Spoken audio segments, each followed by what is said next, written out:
A 45-year-old obese woman comes into the office complaining of increased thirst and frequent urination. She has a history of poor dietary intake, a sedentary lifestyle, frequent blurred vision, and a problem with a chronic yeast infection. Her doctor asks for her family's medical history.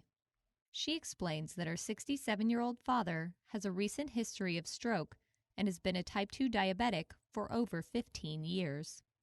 In light of her medical and family history, her doctor suspects type 2 diabetes. In type 2 diabetes, insulin receptors become resistant to insulin.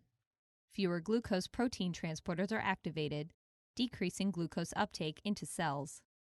The pancreas must then upregulate insulin production to import glucose more effectively. Over time, the pancreas becomes less efficient at upregulation of insulin, and plasma glucose levels rise. The doctor tests her blood glucose levels and determines that her A1C is 8%, which indicates type 2 diabetes. An A1C of 6.5% or higher is needed to diagnose diabetes.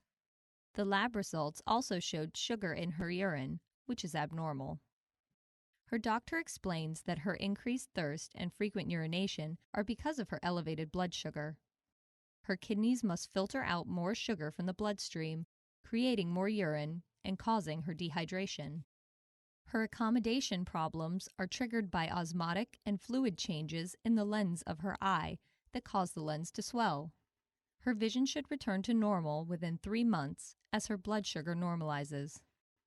The excess sugar in her blood also caused increased glucose in vaginal secretions. This creates a nutrient-rich environment for yeast to grow and can explain her chronic yeast infection. Type 2 diabetes is controlled by healthy eating habits and exercise.